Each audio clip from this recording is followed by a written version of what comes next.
नमस्कार, मैं हूँ Chetna Mishra, tarot card reader, astrologer, reiki master and vastu consultant. आप सभी को ढेर सारा अभिनंदन। जैसा कि आप सभी जानते हैं, नई सीरीज़ शुरू की है स्टोरी टेलिंग की।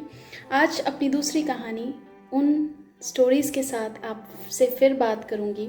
उम्मीद करती हूँ आप ज़्यादा से ज़्यादा लोगों तक ये स्टोरीज़ पहुँचाएंगे, शेयर करेंगे, ताकि बहुत से लोग उसका बेनिफिट उठा सकें। और कई सारी चीज़ें जो चल रही हैं जिसकी वजह से लोग परेशान हैं, डिप्रेशन का शिकार हैं, तो कहीं ना कहीं आप एक ज़रिया बने उन लोगों तक खुशी पहुंचाने का। इन कहानियों ने मुझे बदला, मेरे जीवन में परिवर्तन लाया, इसीलिए ये एक शुरुआत की है, एक पहल की है।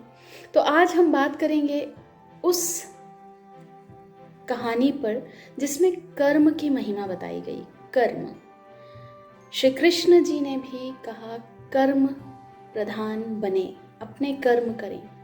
एक कहानी है, हिरनी थी, एक गर्भ से थी, बच्चे को जन्म देना था उसको। बहुत वर्षा हो रही थी, बहुत तूफानी बारिश, तूफान, बिजली कड़क रही थी। अब अंतिम समय में थी कि कभी भी उसको बच्चा डिलीवर वो कर पाएगी। इसी बीच जंगल में जगह ढूंढ रही होती है कि कहाँ जाऊं और बच्चे की डिलीवरी हो पाए। तो गड्ढा, उसको ऐसी जगह भी चाहिए थी जहाँ थोड़ा सा गड्ढा रहे कि वो वहाँ पर बच्चे को अच्छे से जन्म दे पाए। ढूंढ रही थी, दूसरी तरफ पहाड़ है, खाई है, बहुत परेशान। अचानक से बिजली बहुत कड़कने लगी। उसकी नज़र पड़ी एक शिकारी पर जो उसके ऊपर घात लगाए बैठा था, जो इस फिराक में था कि कब उसे वो तीर चलाए और हिरनी को घायल करे। उसकी नज़र उस पे पड़ी, थोड़ी सहमी, डरी, घबराई। दूसरी तरफ देखती है तो एक शेर दिखता है उसे, और विचलित हुई, कैसे करूं इस बच्चे को जन्म, कैसे दूं। शेर भी उसके ऊपर नज़र लगाए है, शिकारी भी उसके ऊपर नज़र लगाए है, दुविधा में है और उस पीड़ा से गुजर रही है वो जहां उसे बच्चे को जन्म देना है, एक नया जीवन क्रिएशन करना है उसे। आंखें बंद करती है, सोचती है क्या करूं, इस वक्त के लिए क्या ठीक रहेगा। अचानक से उसे समझ आया कि अभी के लिए फिलहाल मेरे हाथ में सिर्फ एक जान है। मेरा कर्म है कि मुझे बच्चे को डिलीवर करना है। उसने अपने कर्म पे फोकस किया। उसने बोला कि आंखें बंद की और उस प्रक्रिया में लगी कि वो बच्चे को अच्छे से जन्म दे सके। उस पीड़ादायी क्षणों को याद करने लगी और साथ ही साथ उस पीड़ा से गुजरते हुए उसने अपने कर्म को ही उस वक्त के लिए भगवान माना। शुरू हुआ जब उसने कर्म किया और सब कुछ उस सृष्टि के हवाले छोड़ा, क्या हुआ? अचानक से बहुत तेज बिजली कड़की उस शिकारी पे गिरी। वो शिकारी पे गिरी, जैसे ही बिजली शिकारी पे गिरी उसका निशाना चूका और वो सीधे जाके शेर को लगा। शेर भी नहीं रहा, शिकारी भी नहीं रहा।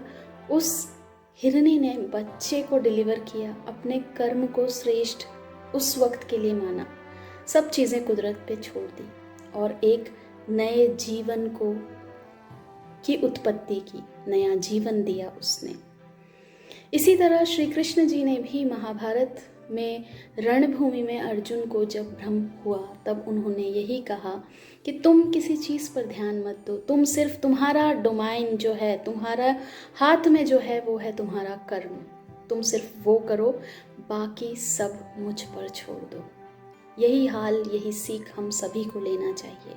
हमारे हाथ में सिर्फ हमारे कर्म हैं और जब हम हमारे कर्म पूरी लगन और ईमानदारी के साथ करते हैं, हमारे कर्म जो किसी को कभी घात नहीं पहुंचाएं, किसी के दुख का कारण ना बने, तो अगर मुश्किलें भी हैं तो कुदरत अपने हर नियम बदलती है और आपकी मदद करती है।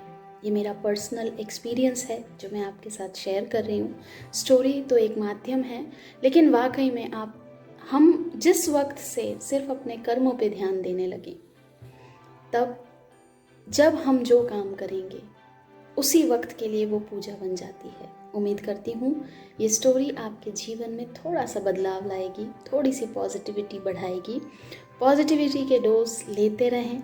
अगले गुरुवार फिर आपसे मिलूंगी इसी के साथ। उम्मीद करती हूँ ज़्यादा से ज़्यादा लोगों के साथ आप ये स्टोरी शेयर करेंगे, और अगर अपने कोई विचार कमेंट आप देना चाहें तो वो भी दे सकते हैं।